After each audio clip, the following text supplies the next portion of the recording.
Bismillah ar-Rahman ar-Rahim. I'd like to welcome all of you who are attending live. Assalamu alaikum wa rahmatullahi ta'ala barakatuh. If you could just type in the chat room where you're from and which profession you're in, it'd be great to hear from you, inshallah. Thank you to all those who attended earlier, starting inshallah in 5 minutes, inshallah, starting in 5 minutes. So just type in the chat room, what's your name, where you're from, and which profession you're in, inshallah ta'ala. So I'll just type my first message here. Welcome to the webinar. Please introduce yourself. I'd love to know more about you guys. Your name, profession, and country or city. Well, that's fine. All right. And also, it would be great if you can guys give me a sound check. Make sure you can hear me clearly. Just say, yes, I can hear you. And that's great. So that at least I know I can start on time and we have no problems with the technical issues. Masha Nabila from Canada. Yvette from Australia. Zainab from Canada. Zara from London. Helene from Netherlands. Ahmed from Egypt. We got Barbados. We got Ammar Khan from Ottawa. We got Holland, Dubai, South Africa. Awesome. Kerala. MashaAllah. Algeria. MashaAllah. Awesome. Suhail from Florida. Excellent. Australia. Kazakhstan. MashaAllah. From Washington. MashaAllah. From Bosnia. Excellent. Assalamu alaikum. From Canada. From, where is it? From Pakistan. From Canada. North Carolina. New Zealand. Wow. New York.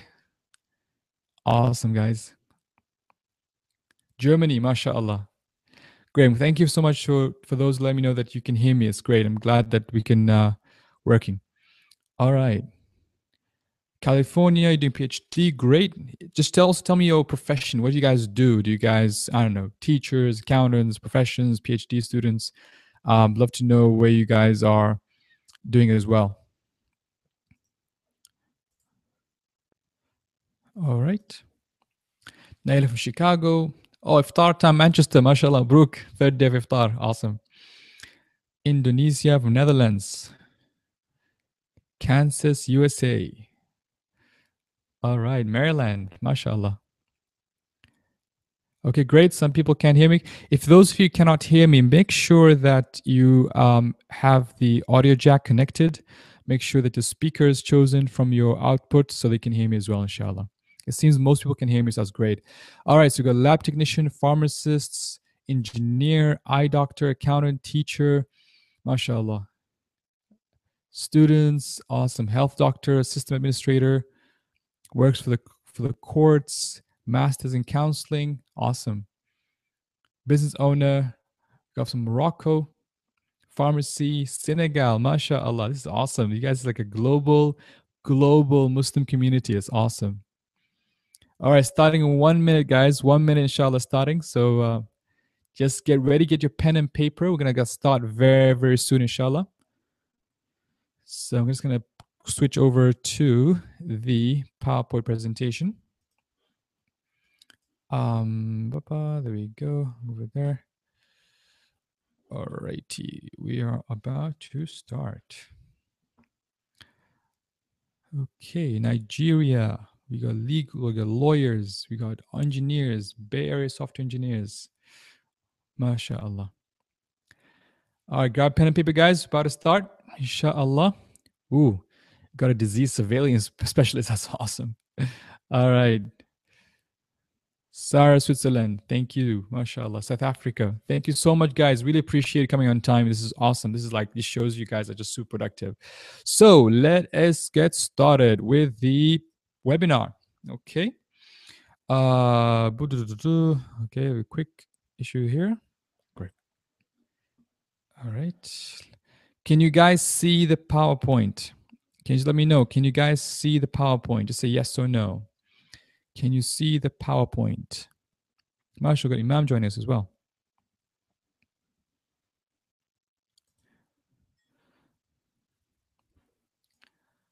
All right. Can you see this PowerPoint? Let me know if you can see or not.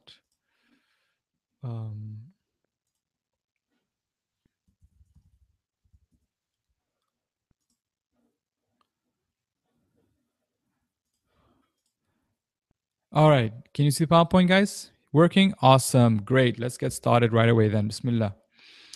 All righty. Bismillah ar-Rahman ar-Rahim. اوكي بسم الله الرحمن الرحيم الحمد لله رب العالمين والصلاة والسلام على أشرف الأنبياء المرسلين سيدنا ونبينا محمد وعلى آله وصحبه أجمعين رب اشرح لي صدري ويسر لي أمري واحلل عقدة من لساني يفقهوا قولي السلام عليكم ورحمة الله تعالى وبركاته and thank you so much for joining me on this special webinar on how to be productive at work during Ramadan spiritually, physically, and socially. My name is Ahmed Faris. I'm the founder of Productiveness.com, also known online as Abu Productive. I'm also the CEO of Leading Productive Lives, LLC. So first of all, I'd like to wish you all a happy and blessed Ramadan Mubarak, inshallah. Alhamdulillah, Allah blessed us to live long enough to see and live through another Ramadan. And I ask Allah subhanahu wa ta'ala to make this Ramadan truly productive for all of us, inshallah ta'ala. Before we get started, I'd like to ask you all to turn off all notifications. So turn off your Skype, turn off your email, turn off all sort of notifications that might distract you through this webinar. I want to make sure that I get your full attention for the next 40 minutes, 45 minutes. And then after that, you're free. But really, please do turn off all notifications and make sure that you are focused on this webinar. I also ask you to get pen and paper. I'll be doing some exercises with you as well. So get some pen and paper. And just make sure that you got some pen and paper. And also for those of you who want to take digital notes, for those of you who don't want to write down on paper, I recommend you join our Ramadan Work hashtag, which basically will talk about where you can share the notes from this webinar, take photos of this presentation. Feel free to share the knowledge you learned from here with the wider world. So please do join the Ramadan Work webinar on our Twitter and just join the conversation there. So I'll give you a few seconds to get your pen and paper and basically get ready for the presentation. All righty, just a double check. All right. All right, can you guys see the presentation? I'm just asking people if they can see the presentation. Can you see the presentation?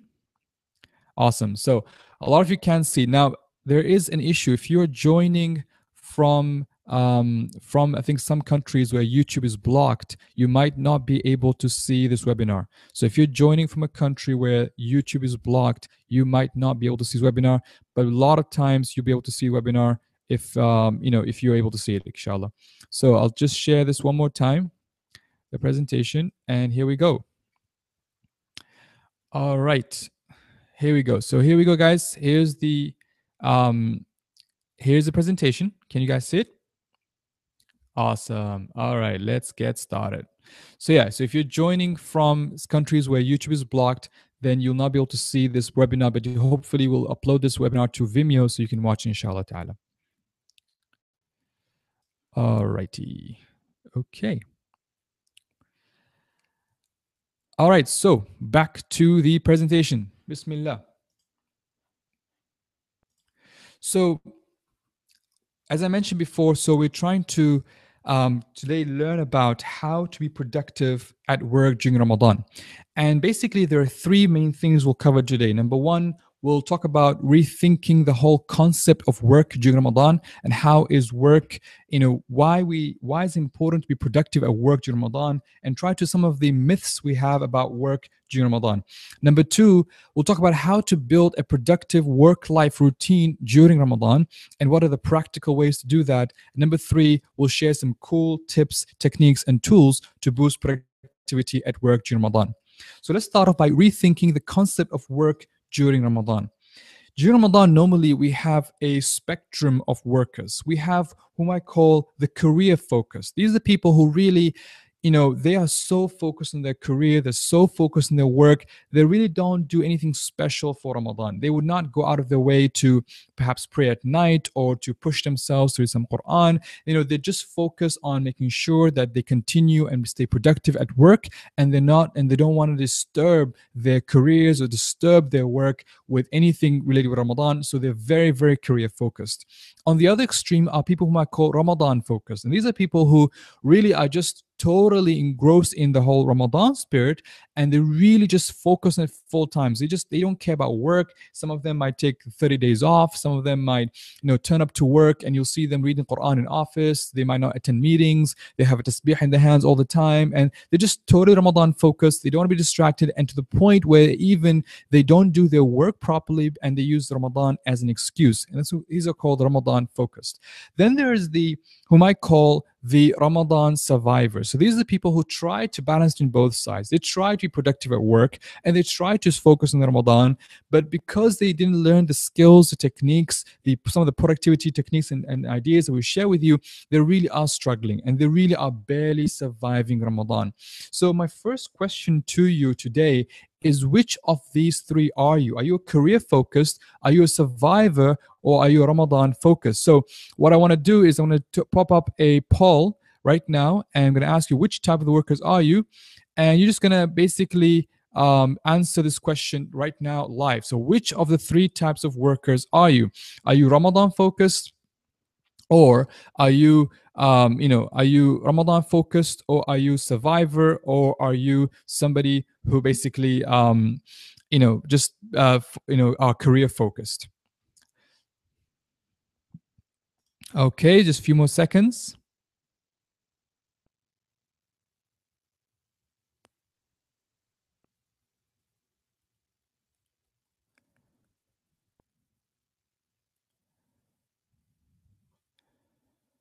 All right. Okay. Awesome. So let's end it there. So we got 70% of you said that you guys are survivors. So basically you try to balance in the two. And this makes sense because a lot of you turned up for this webinar and you really, really want to make the most of this webinar. So most of you are what I call survivors, but some of you are Ramadan focused. So you really just, we're focused on Ramadan fully and you don't want your work to get in the way. And finally, there's those who are career focused, who really focus on their careers and they don't want Ramadan to get in the way. Now, I don't want to pass judgment here. I'm not saying one is better than the other. All I'm going to show you is going to share with you that these are three types of workers that we come across in Ramadan. And it's something to think about. Which one are you? Are you a Ramadan focused guy? Are you the survivor? Or are you the person who makes the most of or who just focuses on their career? So when I want to go back to now, is the key insights from a research we did with our friends from DinarStandard, where we asked about 1,500 people, how is your work productivity in Ramadan? And about 77% of them said, work should continue uninterrupted, and I try to maintain the same level of my work productivity. This is what I call the career focused. And then 15% would said work should not be a priority at all, and basically Ramadan should be priority. That's 15%. So these are called Ramadan focused. And the third are people who just didn't much care about what's going on around it. So really, it's a lot of it's interesting to see that a lot of people believe that they need to focus on their work and need to make the most of the work. So which one do you think is the right answer? Well, I'm going to introduce you a fourth type of worker. I'm going to introduce you to what I call the productive Muslim workforce. And this productive Muslim workforce are people who basically know how to balance between their energy, their focus, and their time so that they make the most of Ramadan. There are those who also know how to maximize the reward in Akhirah.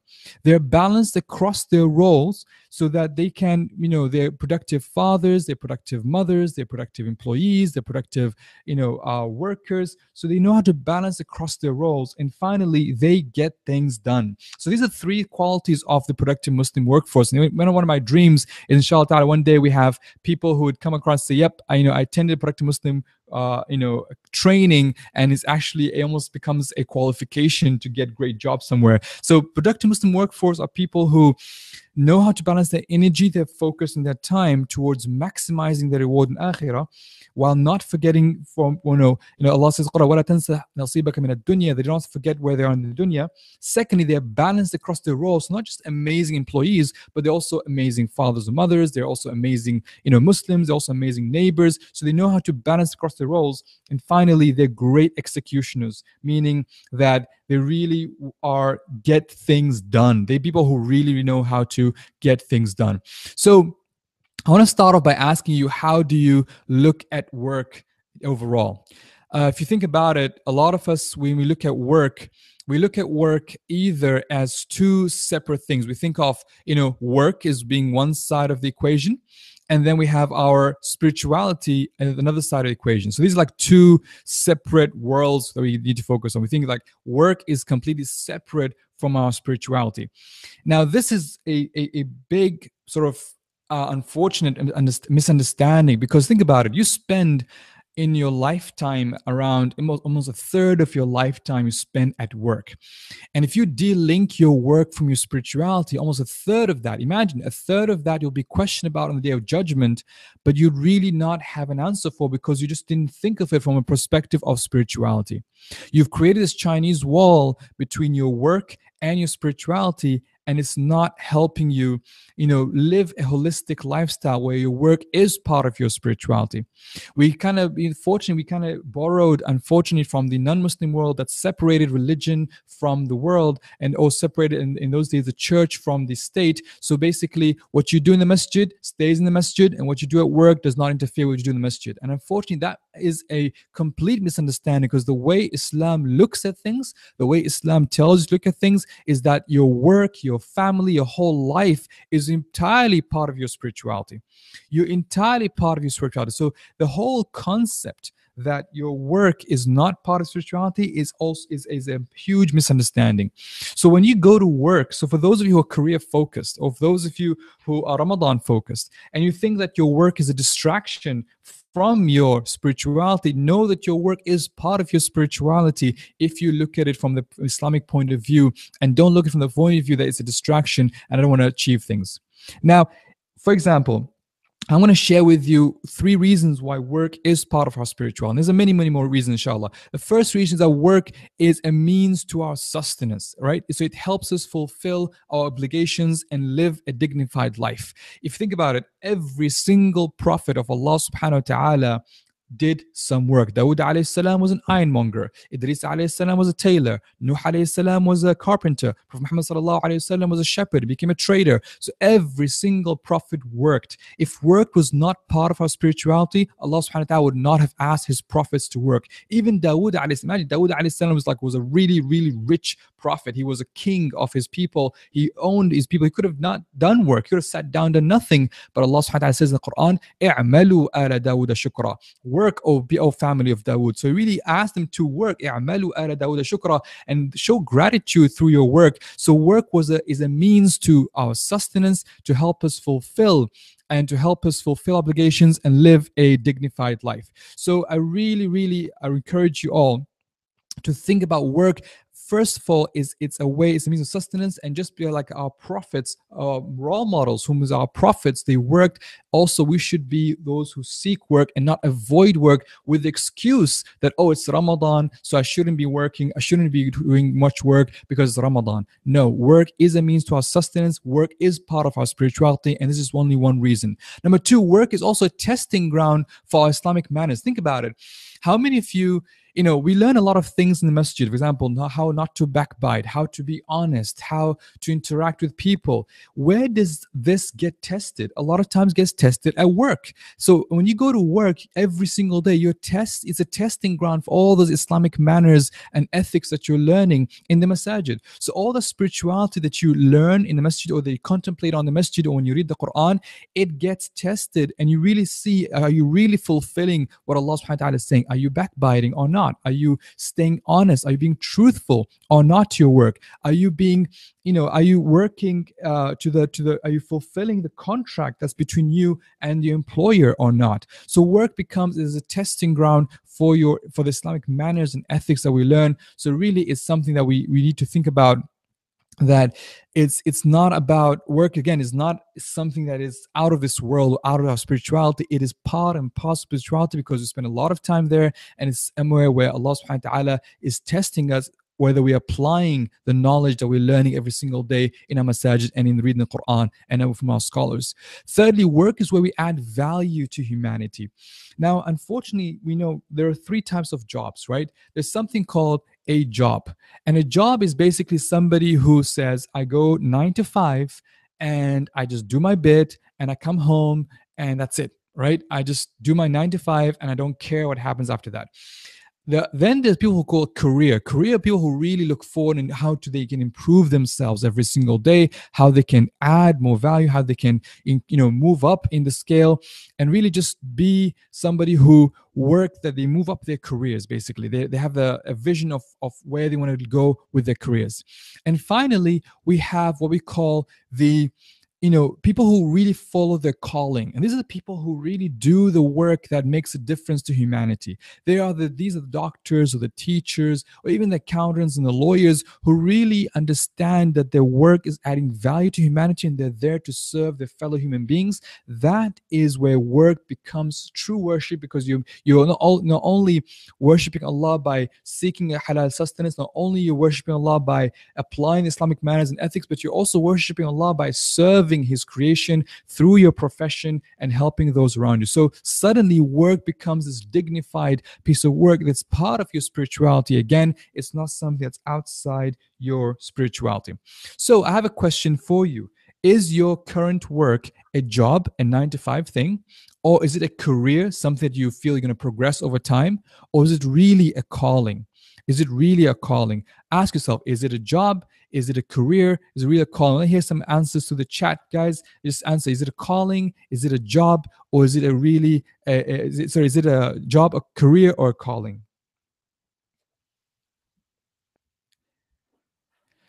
Okay, just hearing some chats. By the way, guys, yes, you will be receiving a recording of this webinar after the talk, but please do stay on because we have some great exercises coming up that will help you understand some practical things. And I really want you guys to be on board with us. We have over 330 people who joined us live today. So it's really exciting to have you all on board. And I'm really, really happy that you guys are here, inshallah.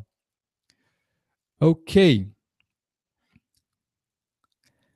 Great. So a lot of you guys say it's a calling. MashaAllah. Careers. MashaAllah. Okay. Great. So what I want you to do as an exercise, this is before we get to exercise, I'm going to come on to discuss something very interesting. Imam Ghazali has a really cool saying. It says there are 3 types of people. There are those who are distracted by the dunya, and this is someone who are going to be a loser. And then there are people who are distracted by the akhirah, that they're so, worried about the akhirah that they don't care about this worldly concerns. And he said, these are inshallah those who will win. But then he said there are those whose dunya supports their akhirah and whose akhirah supports the dunya. I mean, when I read this, I was blown away. Whose dunya supports the akhirah and whose akhirah supports the dunya. How can that be possible? When your work is supporting your akhirah by you being honest and you serving others and really adding value to humanity and seeking halal sustenance, and being able to afford to give sadaqah and zakah, then your dunya is supporting your akhirah. And your akhirah supports the dunya when you always think about your akhirah as your guide. Whenever someone offers you a haram contract, you say, no, I will not accept that contract. Whenever someone asks you to do something haram, you say, no, I will not do that. So your akhirah is supporting your dunya, and those helps you make decisions that's benefiting you.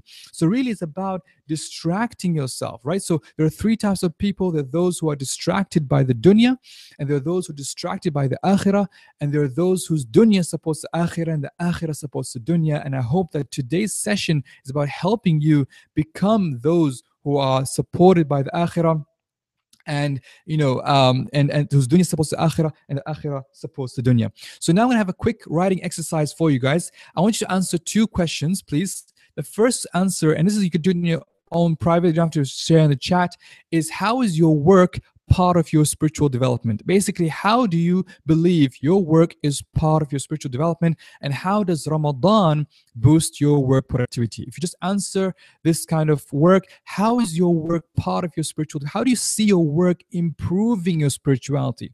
Right? When you go to office, when you sit in your computer terminal, or when you do your day-to-day job, how is that boosting your spirituality? And second question, how does Ramadan itself boost your productivity at work? I want to hear some thoughts here, inshallah ta'ala, as we go through this. Okay.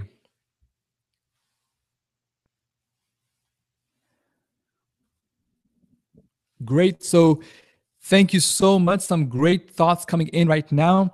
So what I want to do is because of the time, I want to move on quickly to talk about how does Ramadan boost your productivity. The first question I asked, how does your work help become more spiritual? This is something personal. This is something that you will need to answer yourself, because all of you come from different professions, and we need to think about, I'm spending a third of my life at work, then how can this work become a form of ibadah? Now, not just simply saying, okay, I'm going to go and say Bismillah, and I'm going to go and, do some, make sure it's halal and this, but really helping you get closer to Allah subhanahu wa ta'ala.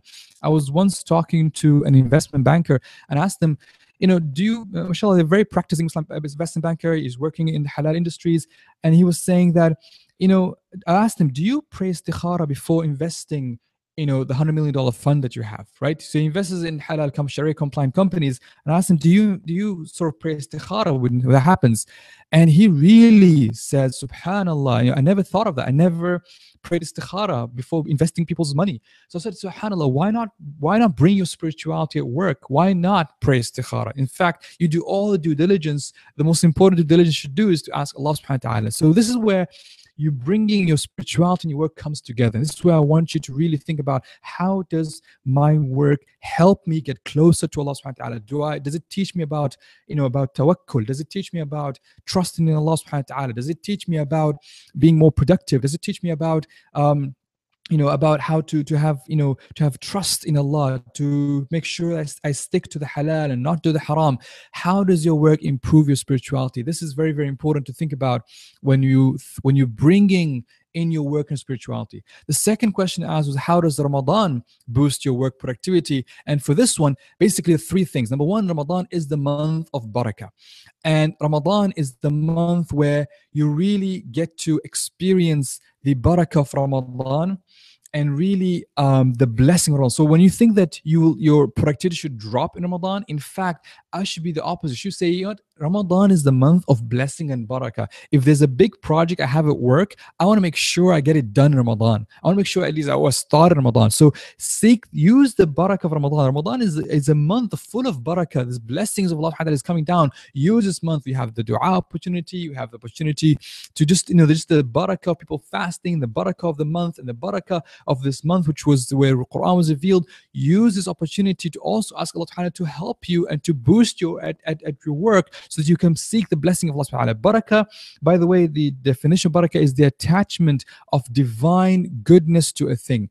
The attachment of divine goodness to a thing, meaning that if you attach barakah if Allah subhanahu wa ta'ala attaches barakah to your time, you can do more with your time. If Allah attaches barakah to your money, you can do more with your money. If Allah attaches barakah to your work, you can do more with your work. So barakah is the attachment of divine goodness to a thing. So it's very, very powerful concept, and Ramadan is the month of barakah. So why not start projects? If you want that big project, that thing that you want to focus on work, something that's very special, make it the starting point in Ramadan. Make Ramadan the month that you do that. Make Ramadan the month that you're seeking the barakah of Ramadan to help you at work. And that's how Ramadan boosts. That's one way how Ramadan boosts your work productivity. The second thing is that Ramadan helps you improve your focus. Now you might say, what? I'm fasting. How on earth is Ramadan help me boost my focus? Well, think about it. Before Ramadan, you probably were spending a lot of time thinking about your meals, preparing your meals, eating your meals, then going to the bathroom to get rid of your meals, right? It's like a constant cycle. You either thinking about food or eating food, or preparing food or going to the bathroom. It's just a constant distraction. But when you are fasting, all of that is taken away. All those tea breaks, those lunch breaks, those breakfast breaks, all those breaks are taken away, and you just have time to focus in your work. I personally find that I find myself much more productive when I'm fasting than when I'm not fasting, for two reasons. Number one, like I said, it just removes all this distraction. You don't have to go have tea or coffee or food or breakfast or whatever. But number two, it also forces you.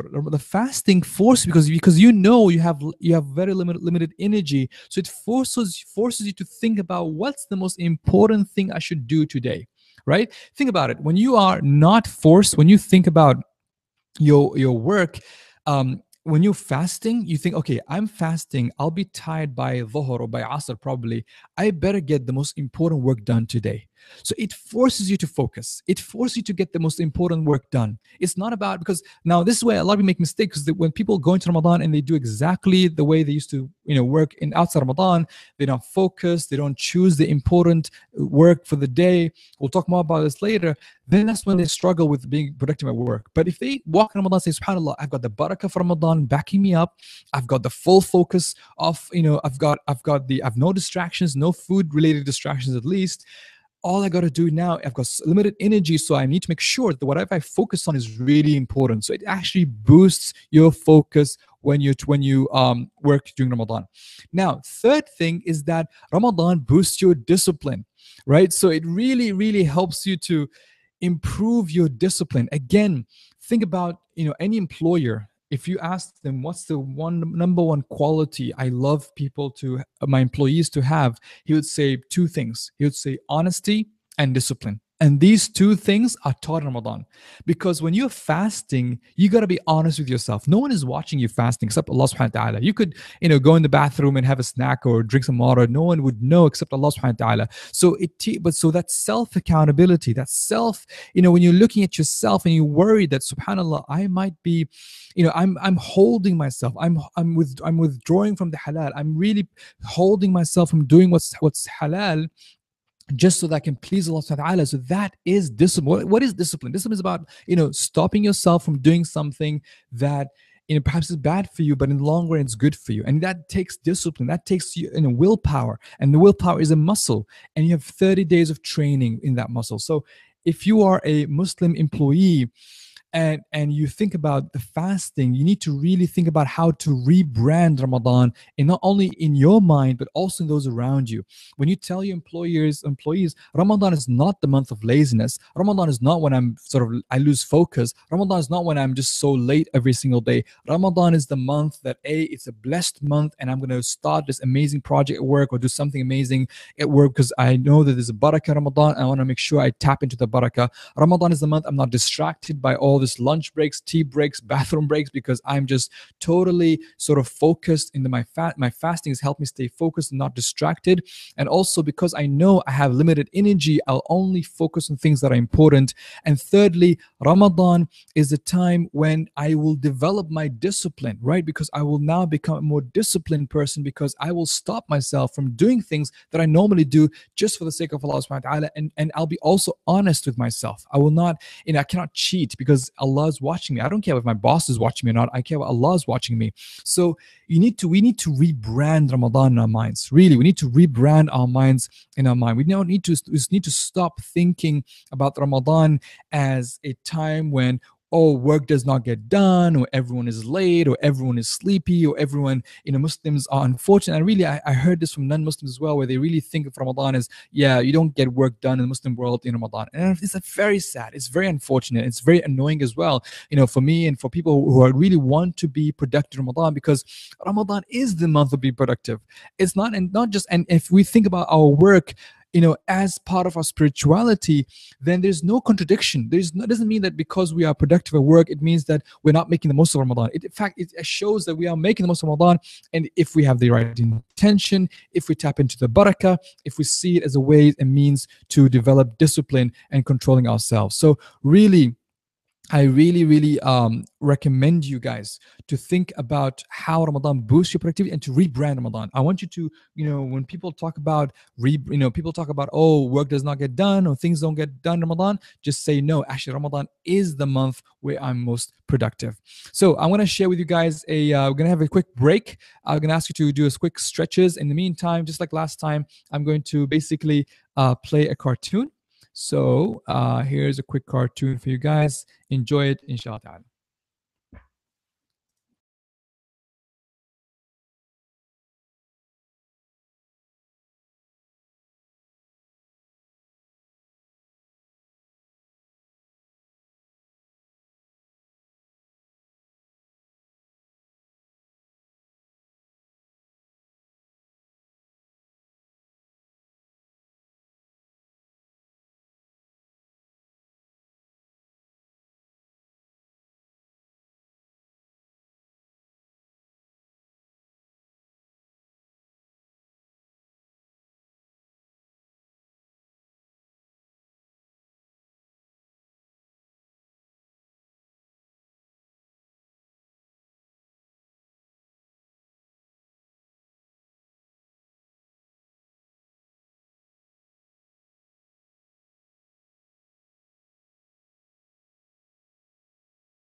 Okay, so I hope you guys enjoyed that. So that was just a quick cartoon. So what I wanted to say is that number one, please think about so we're just third way through, by the way. So we're third way through.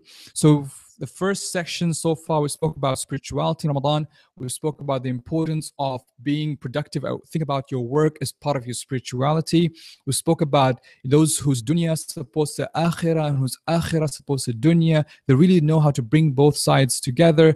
We also spoke about thinking about how does your work help you get closer to Allah subhanahu wa ta'ala, and also how does Ramadan itself help you become more productive at work. So we talked about barakah, we talked about focus, and we talked about also being able to develop the discipline, willpower. And finally we said that we should rebrand Ramadan in our minds, so that we really need to think of Ramadan as a time, not the time to be lazy and time we don't get work done, but it's a time that is the most productive at work and outside of work, inshallah ta'ala. So now we are going to go back to the presentation, and I'm going to start the screen share in a minute. And there we go. So now I'm going to talk about how to build a productive work-life routine during Ramadan. Okay, so we're going to talk about how to build a productive work-life routine during Ramadan. Alrighty. Okay. So there are 4 steps at the moment to understanding how to build a productive work-life routine. I see some people saying there's a sound problem. Is everyone facing sound problem? Are you guys okay? So if everyone facing, just say if your sound is okay, let me know, so that sometimes some people have sound problems if there's poor connections from their end. But overall, if everyone else can see it, then we're good to go, inshallah. Okay, I'm just waiting for people to let me know.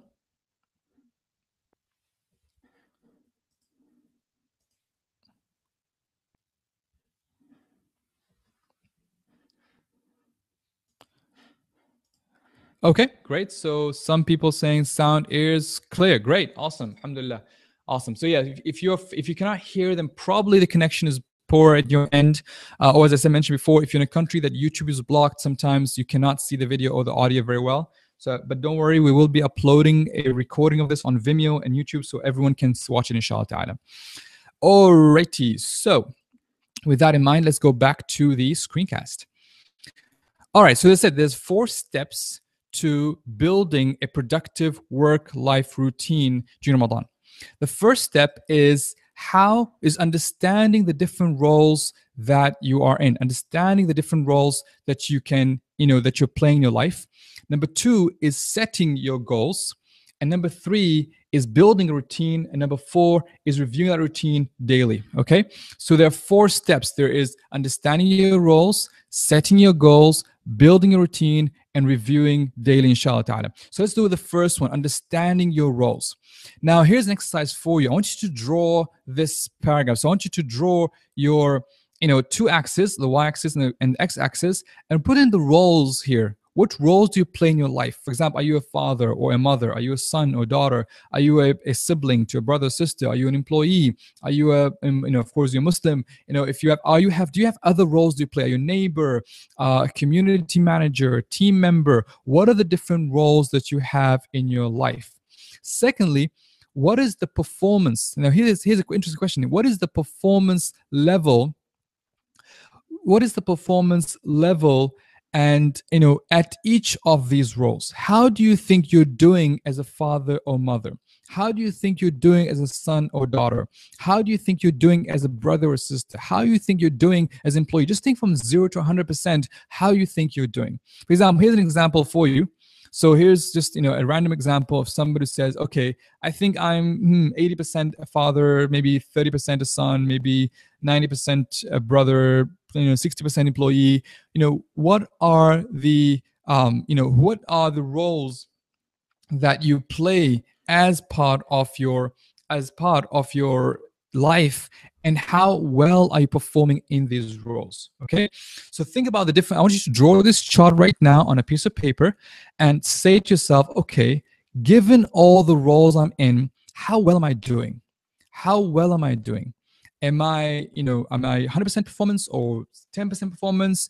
How well am I doing in each of the different roles that you're in? So just quickly draw this right now before we move on, inshallah. I'll give you a few seconds to do that, inshallah.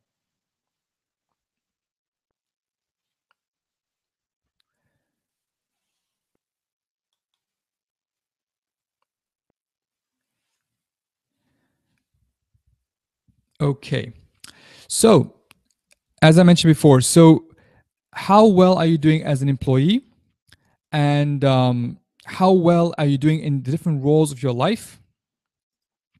I'm just going to quickly. Okay. So I see there is some. Okay, some sound issues. Okay, let me just check quickly the sound system. It shouldn't be no problem. Seems to be okay from the side. I'm not sure. Okay. All right. See, most people can hear it. Some people can't hear it. Again, this because of the connection. Very sorry about that, but inshallah ta'ala, hopefully you see the recording. It should be clear from your end as well, inshallah. All right. So thank you so much. Some people already started sharing their percentages, how well they're doing at the different roles in themselves, how well they're doing as a father, mother, how they're doing as a son and daughter, how they're doing as a brother, sister, or employee, or a Muslimah. So that's now when you ask yourself, well, is this good or bad, right? Is this good or bad? How, how do you know whether being 60% father is good or being 100% employee bad? Or, how do you know? Where do you draw the line? This is where something called the minimum performance level. Minimum performance level is basically asking yourself, what is the minimum performance level Islam is expecting me to have in my current situation? Imagine this. Imagine that you have an old parent who is very sick, right? And you are now responsible for that parent, both financially, emotionally, taking care of them. Your Islam is, the minimum performance level of as a son or daughter, that time is much higher.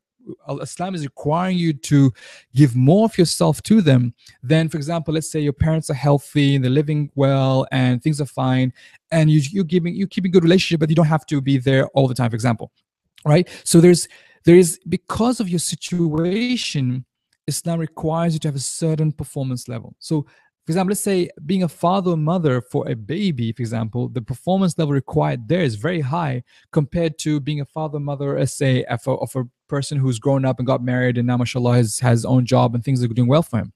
Being an employee, when you, for example, being a Muslimah, what's the minimum performance level of a Muslim, for example? For example, the 5 obligations, right? This is the minimum performance level expected from us. So really important is to think about, what is Islam asking me as a minimum to do at each of these roles? Because one of the interesting things is, unfortunately, these days we have this model of success thing. If we are great at our jobs, if we do great at work, then it doesn't matter how we do as a family or as a brother or as a Muslim or etc. And unfortunately, that is a problem, because you'll be questioned about this on Day of Judgment. You'll be questioned. It doesn't matter if you're the top CEO of your company. You'll be questioned about your role as a father, your role as a son, your role as a brother, your role as a Muslim, your role as a neighbor. You'll be questioned about every single one of these roles. So if you think about it, if you really want to be somebody who, on the Day of Judgment, again, that 4th type of worker, the productive Muslim worker, who knows how to balance the energy, the focus, the time to fulfill all their roles, you need to ask yourself, what does Islam ask me to achieve at minimum in each of my roles in life? And then you say to yourself, okay, am I above that minimum, which means I'm doing ihsan, or am I below that minimum, which means I'm committing a sin, right? And once you understand this bigger picture of how well you're doing, then we can come down and talk about setting goals and building your routine and so on and so forth. A lot of times what we're doing is that we're really not helping ourselves by thinking that we need to be productive at work fully, or we need to be super productive in our Ramadan fully and be spiritual. But we're forgetting that we have different roles in life. We play different roles in life. And once these roles are fulfilled. We need to fulfill the minimum required for us by Islam so that we can really stand for Allah subhanahu wa ta'ala and say, oh Allah, we have done our best in terms of our productivity, in terms of doing what we had to do. So now I'm going to talk about setting goals. So now that you've kind of developed your role, the second one is to ask yourself, there are 3 types of goal that you need to set yourself. The first one is spiritual goals. This is where you ask yourself, what are given my roles in life, given that I'm a father, I'm a mother, I'm a daughter, I'm a son, I'm a brother, I'm a sister, I'm a Muslim, a neighbor, what are my goals now? How can I fit my goals within these multiple roles, right? For example, what are your spiritual goals? What are your social goals? What are your physical? Spiritual goals, example, am I going to pray Taraweeh every single night? Am I going to finish the Quran this year? What are the goals that are specific to you? You don't have to follow everybody else. You need to think about the goals that are specific to you. And the other one is, what are the physical goals, nutrition, health, and fitness that help you with your career? And finally, what are the social goals? Social goals are, what are the goals that you need to do for others, including your work-related goals?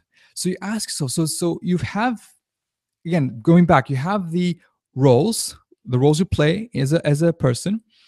You set your goals and you think about the spiritual goals, the social goals, the physical goals. You make sure these goals are specific to you, not something that people tell you should do. It's specific to you, and it's seeing that improvement. And once you have that, then you go into building your routine. Then you start saying, okay, how can I fit my goals and how can I fit my roles in my daily routine? And we're going to talk about the tools later, but basically you need to think about your day from an hour-to-hour perspective and say, what are the important things I'm doing for Islam today? What are the important things I'm doing for my family today? What are the important things I'm doing for my work today? What are the important things I'm doing for my personal life today? What are the important things I'm doing for my social self, my neighbors and my community today? Do you see where I'm going with this? Do you see where I'm basically asking you to think from a holistic point of view, not just about work. I'm asking you to think broader, to think, okay, I have roles to play. I have goals to achieve on my spiritual, my physical, my social. And I need to fit these goals and roles into a very practical daily routine that I'm going to build every single day. I'm going to make sure it works every single day. Do you see where we're going? Do you see where we're going right now? So we come down to, so we have the roles, we have the goals, we then identify the most important tasks and we schedule them in and have a daily routine, and we review our routine daily. We say, okay, given today, how was today? Did I achieve the goals I said I will achieve today? Did I achieve the roles there? Did I achieve what I had to do today? Asking yourself, how am I going to do this? So the 4 steps now: understanding your roles, setting your goals, building a routine, and reviewing daily. Okay, so basically, I see some questions about, yes, there'll be a Q&A in the end, inshallah. So Stanida, there'll be a Q&A in the end, inshallah ta'ala. But just make sure that everyone's getting this point so far. You guys getting me, right? In order to build a productive routine, you need to think about your roles first. What are the roles you're playing in your life? Secondly, what are the goals that are within your roles? Spiritual goals, social goals, physical goals. Thirdly, you build a practical routine, like hour by hour, that makes sure that you identify your most important goals and you're able to do a little bit of them every single day, and you schedule them in, and it's part of your daily routine. Fourthly, once at the end of each day, ask yourself, how well did I do today? What was good? What was not good? What did I achieve? What did not achieve? And keep improving. Okay, so I hope that so far that this is helping you guys understand. Awesome, glad that So I'm going to repeat one more time. To build a productive routine, you need to first understand your roles. You have your role as a father, as a mother, or if you play different hats in your day. You are a father or a mother, you are a son or daughter, you are a student or a worker, you are a Muslimah, most importantly, you are a neighbor, you are a team leader somewhere, you're a volunteer. So these are different roles you play. And then you say, okay, based on this, I need to ask myself, what's the minimum I should be doing to make sure that when I die tomorrow or die today even, I can stand for Allah and say, oh Allah, I did the minimum I could do, or at least I did not do less than what Islam expected from each of these roles. Based on that understanding, you then say, okay, what are my spiritual goals? What are my physical goals? What are my social goals during Ramadan? And say spiritual goals, for example, Taraweeh and Quran and charity and all that stuff. Physical goals will be sleep, nutrition, and fitness. And social goals will be things like helping others and even being social at work, so you can introduce Islam and Ramadan to your colleagues. So then you set your goals. So you know your roles, you set your goals. Now it's about building your routine.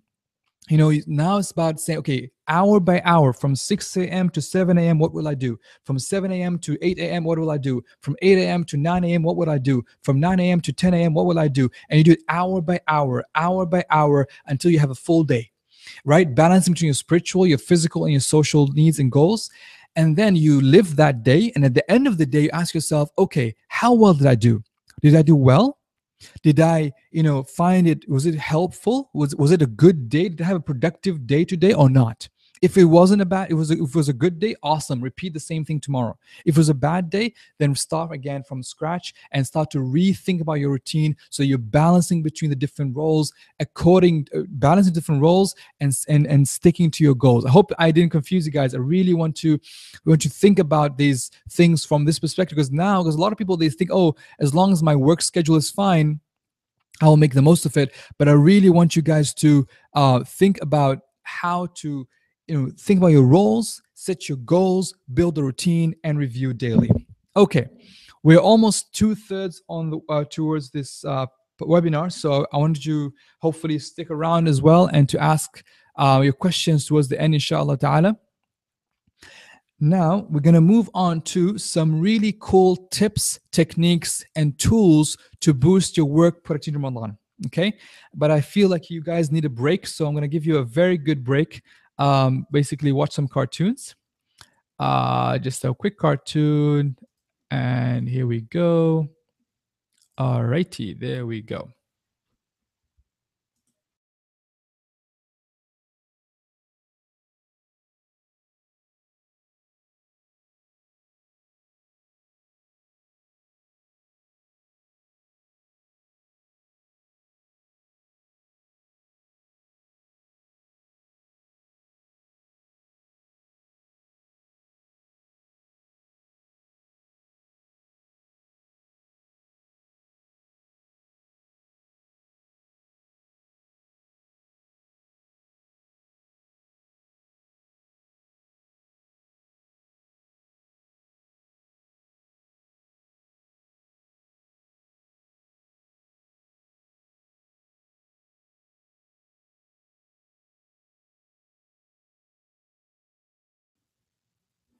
Okay, so hope you guys all right, guys. So basically, I just shared with you a quick YouTube animation right now, just to give you a break about how to be productive and basically about salah and productivity. But now we're back and basically going to share with you some cool tips, techniques, and tools to boost the work productivity during Ramadan, inshallah ta'ala. So let's start off. Bismillah. So the first technique I want to share with you is called the Pomodoro technique. And the Pomodoro technique is basically setting up a kitchen timer, and you saying to like 25 minutes, and you focus on a single task without getting distracted for 25 minutes. And then once you finish the one Pomodoro, you then sort of take a 5-minute break and come back and take another single task, inshallah ta'ala. So Pomodoro technique is a technique where you use a timer to focus on a single task, especially a task you've been procrastinating on for a long time. It's a very powerful way to help you focus on your task and not get distracted. So if you're working on a report, if you're working on an email you got to finish, if you're working on anything very important, it's very helpful to have this Pomodoro technique, and it really helps you. I mean, some people are already saying that this really works. Yes, this really works. It really helps you boost your productivity and to make you stay focused on the work. So that's the first one, the Pomodoro technique. The second technique which I have is basically paper planners. I really am a big fan of paper. No matter what people say about digital stuff, paper is awesome. And we have some really cool free tools you can download from our website. One is called the Daily Taskinator.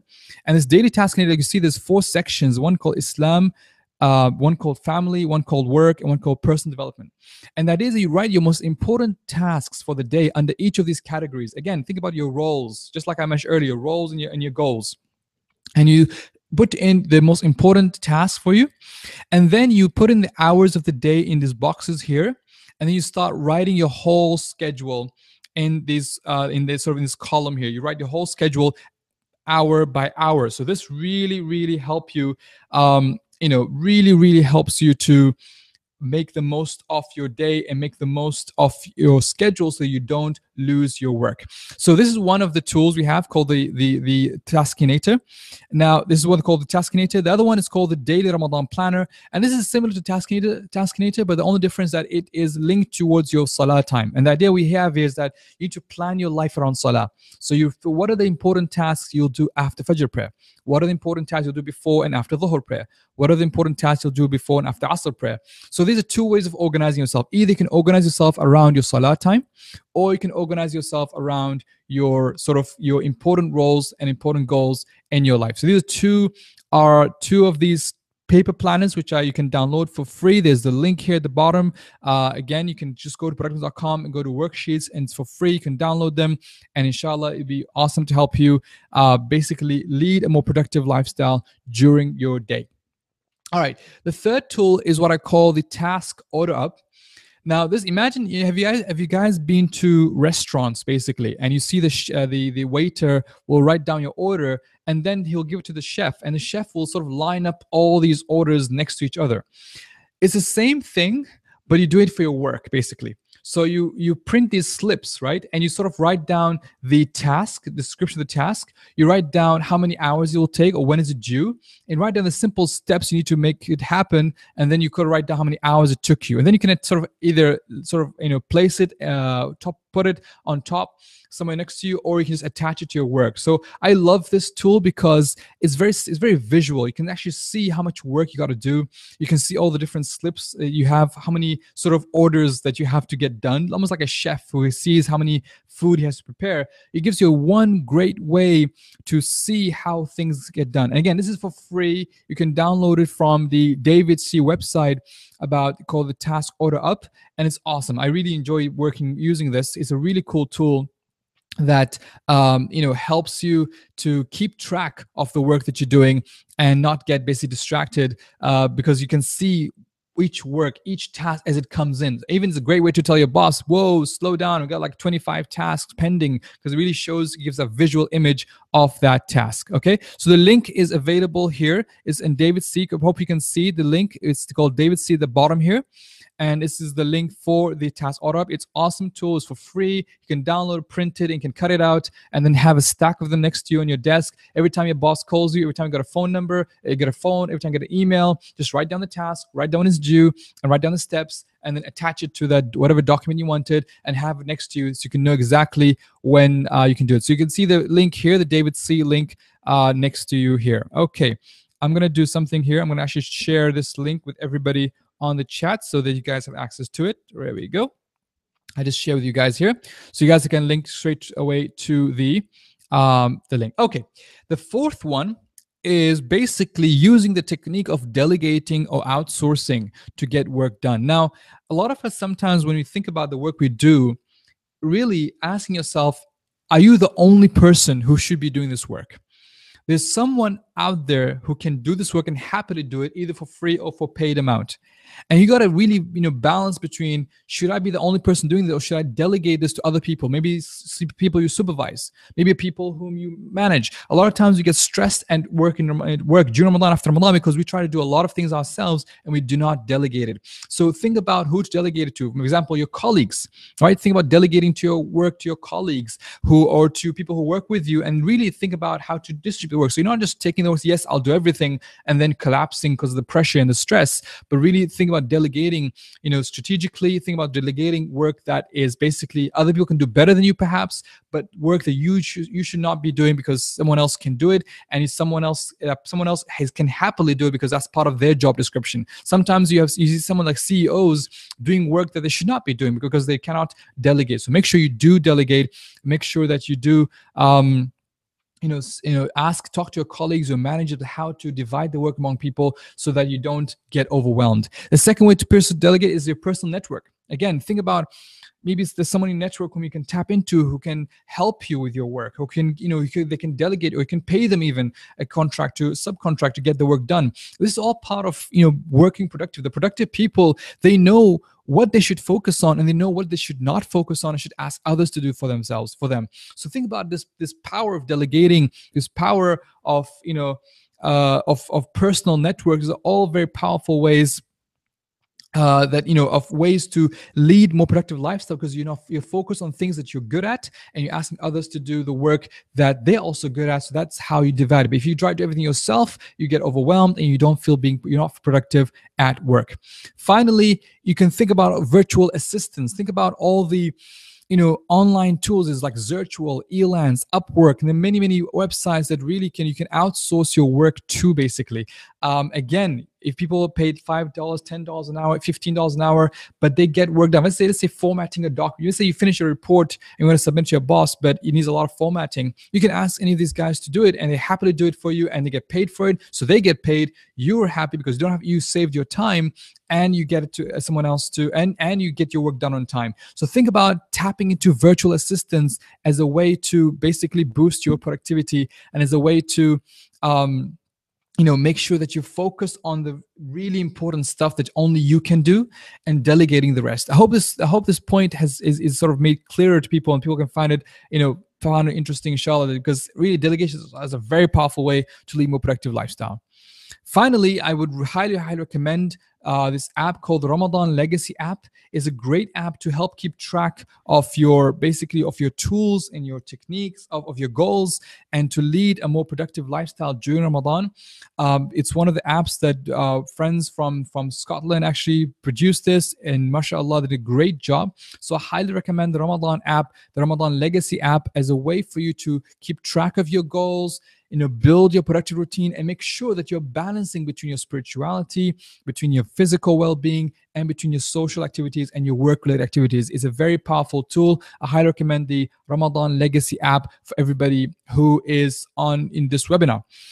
Okay, so with that, I'm going to give also another break, because I know we're entering the last session, so inshallah 10 more minutes and we're almost done, and then we're going to open for Q&A for about 20 minutes, so then you guys can basically take a break after that. So it's a break time now. We're just going to have the quick video as well, and I'm going to show you a video about the Pomodoro technique so that you guys can understand how to make the most of the Pomodoro. Here we go.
Okay, so yeah, for those of you who thought it was hard, don't worry. Just the basic idea of the video is that 25 minutes, focus single task and get it done. Don't worry about the whole, all the different ways of looking at Pomodoro. I mean, the video showed a very advanced version, but for those of you who just want to start off Pomodoro, just 25 minutes, focus single task and get it done, inshallah ta'ala. Okay. All right, guys. So far we spoke a lot about spirituality at work. We spoke about how to think how Ramadan boosts productivity. We spoke about how to build your productive routine every single day. We spoke about some of the cool tips and techniques to help you basically lead productive lives in Ramadan. And now, finally, of course, before we go into Q&A, I got to share with you the Productive Ramadan online course that we have at productivemuslim.com. I may have shared with you before in the sleep webinar, but we have some extra cool options for you today. So I want to make sure that you guys listen to this and inshallah enjoy it. So for those who don't know, the Productive Ramadan online course is basically a video-based course that will teach you some of the tips and techniques to help you lead productive lifestyle during Ramadan. It teaches, for example, how spirituality boosts your productivity. It tells you about, for example, how to become more productive at work, how to assist for sisters, for example, days not praying, how to become more productive then, for people who want to build productive habits during and after Ramadan, for those who suffer with their sleep, with their focus, with their social productivity. All those tips are covered in the Productive Ramadan online course. It's a really cool course that really helps people lead a productive lifestyle during and after Ramadan. So again, I'm going to share with you a quick video for this course. Before that, I'm going to share with you that alhamdulillah, over 1,000 students, we've been running this campaign for the last about 2 months now. Alhamdulillah, we have over 1,000 students who have signed up for this course, and alhamdulillah, so feedback has been amazing. Feedback has been awesome. A lot of people are very excited to join this course. And today I'm going to make some special offers for you guys, because you guys are attending this webinar live. I'll make some special offers to you guys. And I really want you to watch this video now. And then basically after the video, I'll come back and tell you about the offer, more about the offer, inshallah ta'ala. So here we go with the video.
Okay, so that was the video, and basically before we didn't have this, but now we have 3 options for you. 3 options for the Productive Ramadan online course, because a lot of people emailed us and said, you know what, your course is great, but we just can't afford it. So we want to make sure that everyone has access to the course, and we try to make the course as affordable as possible. So we divide into 3 different options. There's a Productive Ramadan light version. In this version, you're going to get the most important modules in my mind. One is pre-Ramadan preparation, for example, how to prepare for Ramadan. Module 2 on the basics of productivity.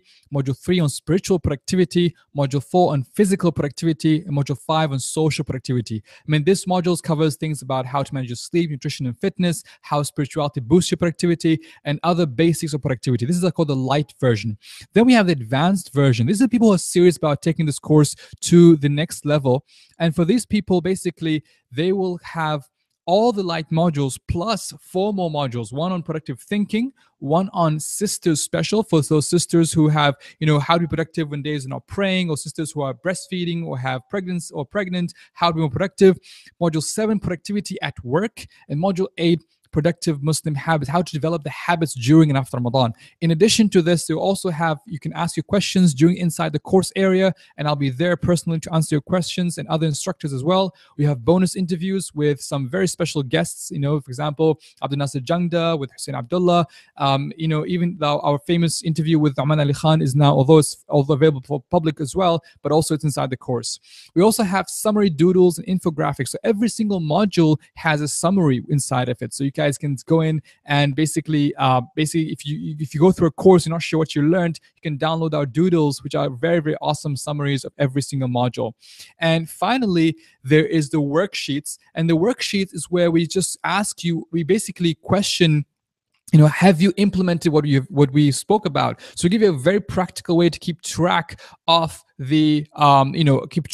what you're doing basically during Ramadan, and keep track on how well you're implementing all the tips and techniques within the course. So we have a light course, advanced course, then we have the platinum course, and this is like the elite people who really want to take their productivity to a high level. And I'll be offering you a one-to-one coaching, in a group setting, but a one-to-one. So I'll be asking each and every single one of you, what are the challenges you're facing? I'm going to build a routine together. I'm going to follow up with you. I'm going to add you to our coaching platform so you can see how well you're doing. It is a very customized way for people who want to go in and learn, get some very practical and one-to-one coaching. You get 2 of these calls in Ramadan, inshallah, to help you lead a productive lifestyle during and after Ramadan. So these are 3 options, and I try to price them in such a way so that it makes it affordable to as many people as possible. So the platinum at the moment is at $497. So for $497, you will have access to platinum. The advanced is at $247, and this is you get everything we have for the course basically. And the light version, I made it super, super, super affordable. I mean, there are no more excuses, guys. Super affordable, just $47. You can sign up for the light version.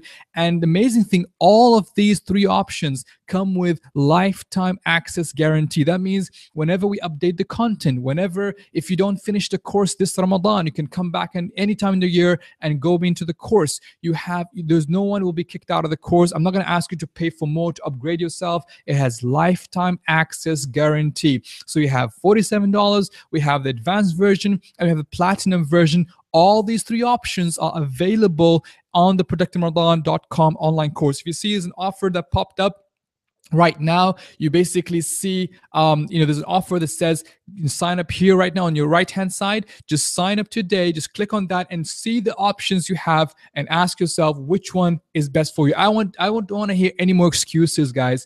This is the Ramadan that I want you guys to have a transformative experience. I want you guys to have a truly productive Ramadan, both at work, spiritually, physically, socially. The Productive Muslim team has put all its effort to help the ummah become more productive. And now it's your turn to make the decisions, inshallah, that will help you. Now, some of you said, can we try the course? Of course, you can try the course. You can try the course by signing up first. And then if you don't like the course, you can ask for a money-back guarantee. We have a money-back guarantee 30 days from the day you sign up. Just email us, say, hey, guys, I didn't like your course, and I'll refund your money immediately. No questions asked. So these are the 3 versions. We're going to ask you for, basically, we have our lifetime access. So no more excuses. People say, I don't have time this year. Fine, get signed up before this year so they can lock in the price before next year's course. Also, you can also, anytime we upgrade the content or upgrade the infrastructure, you still have access to the course. And also we have 30-day money back guarantee, guys. That means, again, you can test drive the whole course, download all the videos, watch everything, and say, you know what, I didn't like the course, I want my money back. We won't even ask you questions. We'll just refund your money immediately. No question asked, inshallah ta'ala. So if you buy the light version, here's a question for you. If you buy the light version today and you want to upgrade it, what we'll do, we'll refund your money for the light version, and then you pay the full version, inshallah ta'ala. But for now, these are separate courses, inshallah. I really, really recommend for you guys to consider this course. This course really covers a lot of the basics needs you have to be productive in Ramadan. And again, it's not something you might think it's a luxury to be productive. Think about what this will make. I mean, alhamdulillah, we had converts, we had new Muslims, we had people who've been fasting for years, and this is, subhanallah, I've never thought of Ramadan. Every Ramadan now, I look back at the day I signed up for the course, and it made such a huge difference to my life. And it just the whole idea, the way I approached Ramadan. It's not before I was dreading Ramadan. Oh my God, my sleep is messed up, my nutrition is messed up, my sleep is messed up, my spirituality, I don't feel close to Allah subhanahu wa ta'ala. I don't see the link between productivity and Ramadan. This course comes and teaches techniques, and what's more is that not only these techniques valid for Ramadan, they're also valid outside Ramadan. So I really, really hope that you guys consider these courses. It's a course for you to help you lead a more productive lifestyle during Ramadan. And just one more thing, inshallah, we will be closing this course tomorrow. So tomorrow, 21st of June, Sunday, at midnight, close to midnight, and in Central Time, US time, we will be closing this course, inshallah ta'ala. We're not going to take any more registration. The reason is we want people to have enough time to finish the course before the mid of Ramadan. So we're going to close registration, and we will not open registration until next year, about a month or two before Ramadan. So if you want to make decisions, please make decision be soon, inshallah ta'ala. Think about it, ask your parents, talk to your family, talk to your colleagues, think about it. And I'm happy if some people can share one login if you want to. If you have a family of 5 or few friends, where guys want to call each other and say, hey, let's sort of chip in $10 each, and 4 of us can buy the light version. Or you guys want to do with your colleagues, or maybe if you want a corporate version, let's say a company wants to sponsor this course for all Muslim employees, we're more than happy. So whatever option you choose, just think about, just let me know before tomorrow, Sunday, 21st of June. We'll be closing registration, inshallah ta'ala, and we're going to be focused on our current students. And basically, but of course, we still are running Productive Muslims, so we don't want to really, we also have free content. We have free webinars coming up. We have our free articles. We also have free content because we don't want to just, have only exclusive areas for only people who pay. We also have a lot of content. We're here to serve you. We're here to help you become more productive. And we have free articles, we have free interviews, we have free worksheets on our website, we have free webinars, we have free social media going on. But those of you who want to take a step further, then please do join our course. Support us, support yourself, and support those who are in need, because this course really is a win-win-win investment. So I hope you guys sign up before tomorrow, inshallah ta'ala, and really make the most of this course. Tomorrow, midnight, we are shutting the course. So last call for those of you who really want to make the most of this course. All right, so with that, let's go into the Q&A. So basically, I'm gonna answer questions as much as possible. So Isa asks, is the course only about being productive at Ramadan or in life in general? Well, a lot of the content is valid for outside Ramadan. However, it is geared towards being productive in Ramadan. But a lot of the content, like sleep management, like focus management, like spirituality and productivity, like the basics of productivity, like also developing habits before and after Ramadan, all this stuff is also available beyond Ramadan as well. These are techniques that are helpful after Ramadan. Even a lot of testimonials are coming in. A lot of testimonials that are coming in right now from the students are saying this stuff is actually valid for after Ramadan as well. So yes, you will find that as well. Alrighty. Okay, so ask questions. So I'm waiting for people who have questions, inshallah ta'ala. Thank you, Fatima, who just purchased the light version. Jazakallah khair. May Allah reward you for signing up. If there's anyone else who bought the course, let us know. Love to thank you, inshallah. May Allah reward you, inshallah. Okay. So a question came from Ahlam. How do you constantly motivate yourself? There are three thoughts in my mind that keep me motivated. The first thought is that we don't have time. We don't have time on this world. I don't know when I'm going to die. I don't know when I'm going to sort of disappear from this earth and go, inshallah, meet Allah subhanahu wa ta'ala.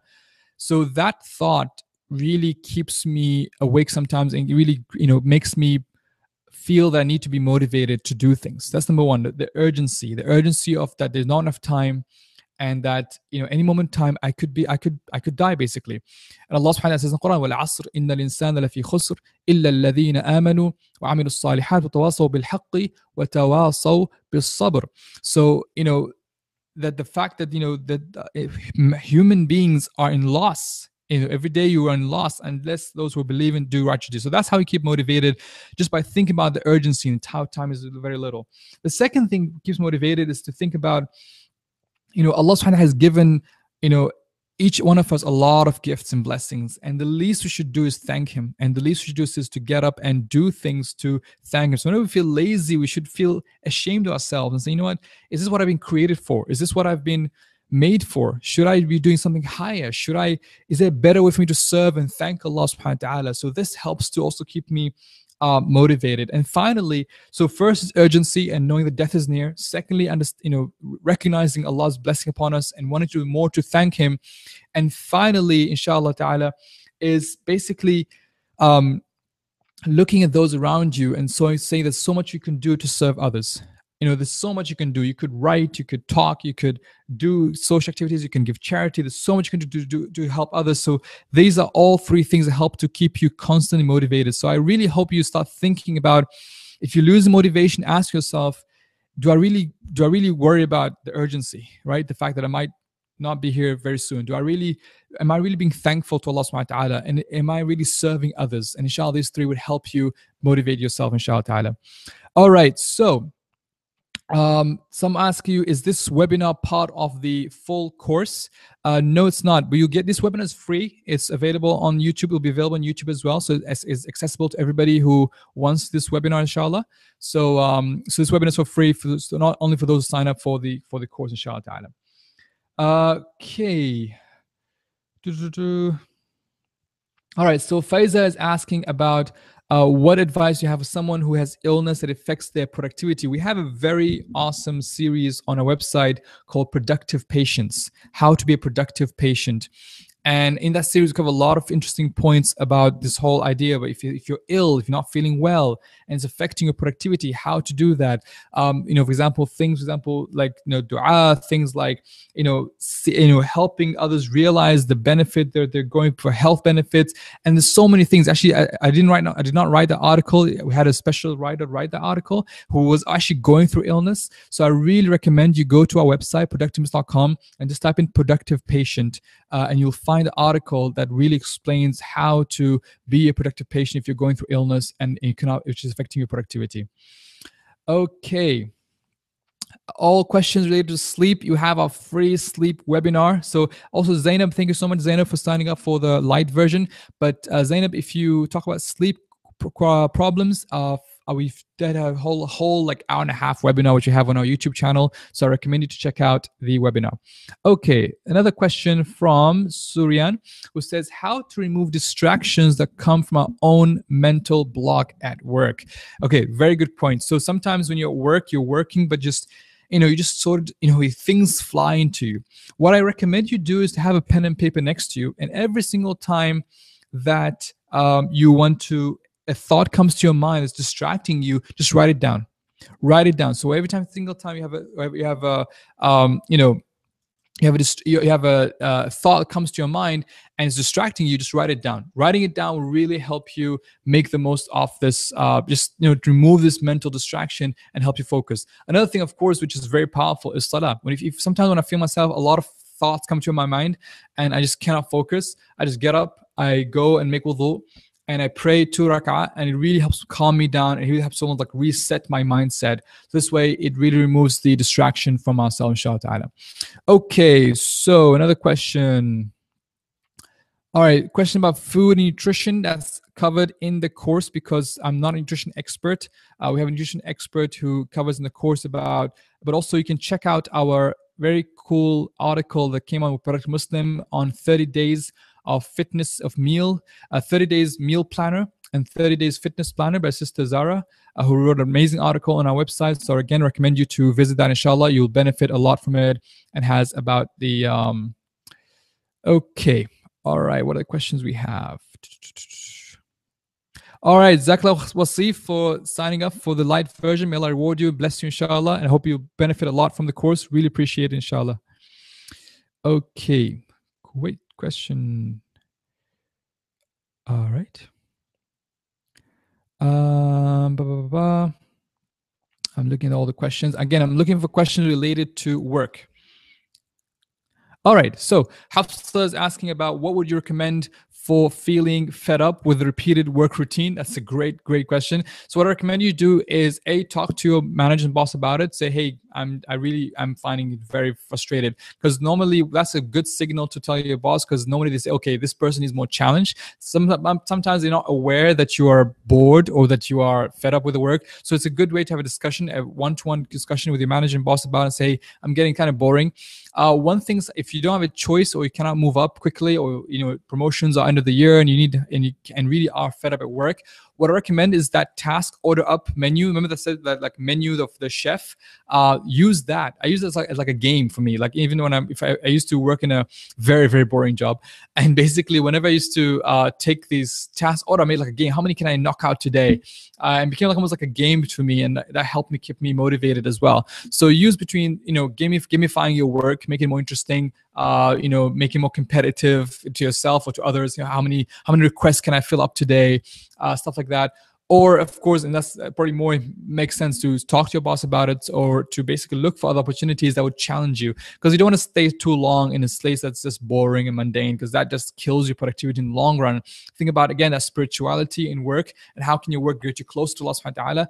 Maybe this is the point when you're feeling bored and you're feeling that you're fed up, is the time to turn to Allah subhanahu wa ta'ala and make dua. Allah, bless me with something that's more challenging for me, that's more beneficial for others, that's really helping others, and think about that from that perspective, inshallah. I hope that answers your question, Hafsa. Hope you answered that question, inshallah. Okay. All right. So the question from Neve, good question. How do we do salah at work if the facility is not there or meetings are booked in? Now, this comes back to the idea of bringing our Islamic identity to work. A lot of us might be shy or feel awkward to, just pray where we can. What I recommend you do is, actually, I know this might sound very awkward, and you might think, well, I can't do this, or people look at me and might start all questions about me. But I really want you to really feel that honor that you are meeting Allah subhanahu wa ta'ala, and you don't want to delay that meeting, right? And the fact that Allah subhanahu wa ta'ala made it very easy for you to meet him. He said, the whole earth is a mosque. The whole earth, you can pray anywhere. Prophet, this is very unique to our ummah, that the whole earth was made a masjid, a place we can worship Allah subhanahu wa ta'ala, except for very few places like, graveyards and bathrooms, for example, but everything else is allowed. So you need to think, okay, if I'm honored, this is the time where I'm going to meet Allah subhanahu wa ta'ala, and I need to pray somewhere. I'm going to pray. I'm just going to pray. I don't care what people look at me. I can let them know I'm going to pray here. And eventually, when you start doing one time, second time, third time, hopefully someone would notice, hey, you know what? You can come to my office and pray. Or you might come in and just do some work in here and you can pray here. Because they'll start realizing that actually, this praying is serious. But if you avoid praying, if you don't pray at all at work, or you avoid praying at work, A, you'll miss your prayers, but B, they'll never understand. So you never open that door for communication about importance of salah, and inshallah give opportunity for da'wah as well. So really, I want you to feel honored that Allah has chosen you to be in an environment that you are now showing the beauty of Islam in its most beautiful form, which is salah. And really practice your faith, openly. Don't feel intimidated, and just pray. And just pray, inshallah ta'ala, and make it, inshallah, may Allah make it a means for you to open the doors of hearts of those around you, inshallah ta'ala. Okay. So question from Muhammad on how do you manage distraction of social media at peak work periods? That's a very good question. So a lot of times, sometimes when there are some apps out there. There's something called the macfreedom.com. Let me type that for you here, inshallah. It's called macfreedom.com. So when you go into the macfreedom.com website, it actually allows you to block certain websites. So you can install it on your desktop computer and it just blocks certain websites from your computer or from your apps, that so that you don't get tempted to go and log into them. If you cannot install them, let's say there's a firewall in your work, you're not allowed to download stuff, or you still find distracted, is again, use the Pomodoro technique. So say for 25 minutes, I'll focus on my work. And then for 5 minutes, I'll take a break and maybe, go on social media. For those 25 minutes, I'm going to focus on that work only. So it's a very focused way to make sure you do kind of remove all distractions and just focus on that work during the 25 minutes. This would help you keep up, even though you're really tempted to watch, but 25 minutes is sort of not long enough and not short enough to get some meaningful work and not feel bored or, feel tempted to go back to work. So I hope that helps to help you manage your distraction of social media, inshallah ta'ala. Okay. Oh, Jazakallah khair, Nuraza, for signing up for the light course. May Allah reward you for signing up. Jazakallah khair. Really, really appreciate it. For those of you who do not have a credit card or debit card, by the way, you can also still sign up. You just send us an email. We will do a bank transfer or Western Union transfer. So that's also not an excuse. I removed all excuses from you this year. This year, I really want you guys to sign up for this course because it's really important for me that you guys learn these techniques and inshallah benefit. And again, if you don't like the course, 30-day money-back guarantee, no questions asked. But if you like the course, you have lifetime access every time we improve the content. And I'm getting a lot of feedback already of things to improve, things to add. Inshallah, this is where I'll do my best, inshallah, to improve the course along with the team at Productims.com. All righty. So Aisha Ahmed is talking about how do you manage when you are surrounded by those who are constantly gossiping at the workplace? Great question. So I used to work in an open office environment as well, so I know exactly what you mean. So what I do normally is I get these wonderful things called headphones, and I put in this now what I call these sort of white noises, right? So you can just put headphones on. I can't hear anything now, but you can put these headphones on and you put this white noise like natural sounds, like waterfalls, like birds chirping, natural halal sounds, things that just sort of white, make it like a white background because our brain can tune out everything else from there. So recommend do that. That will help you to remove the gossip. You don't hear the gossip, and at the same time, you don't have to listen to music that's kind of blaring in your ears and doing stuff. So what you do is just this white noise that kind of like neutral that helps you focus at work, inshallah ta'ala. All righty. All right, guys. So I think we've spent about 90 minutes together. I just want to say Jazakumullah khair so much for joining for this call.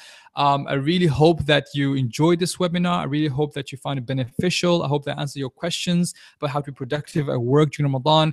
And I really hope that, inshallah, you'll join us for Productive Ramadan, the online course, or even just join us at the website. We have a lot of free stuff there as well. We also have a Ramadan challenge this year where we're challenging you to do something productive, something that outside you, so do something uncomfortable, something like going out and doing iftar for an orphanage or helping the elderly or doing something outside your normal routine to be productive in Ramadan, and then sending a video or sending a photo to us. Inshallah, we'll announce the winners of this competition towards the end of Ramadan. So really hope you enjoy our Ramadan campaign. We're here to help you become more productive, inshallah ta'ala. This is our goal. It's our mission in life. This is the team that is here just to help support you become more productive. So Jazakumullah khair. May Allah subhanahu wa ta'ala reward you, and forgive me if I've done or said anything wrong during this webinar. May Allah forgive us all, and please thank you so much for your time, and may Allah accept from you your fast. And subhanak Allahumma hamdik ashhadu an la ilaha illa anta astaghfiruka wa atubu ilaik. Assalamu alaikum wa rahmatullahi ta'ala wa barakatuh.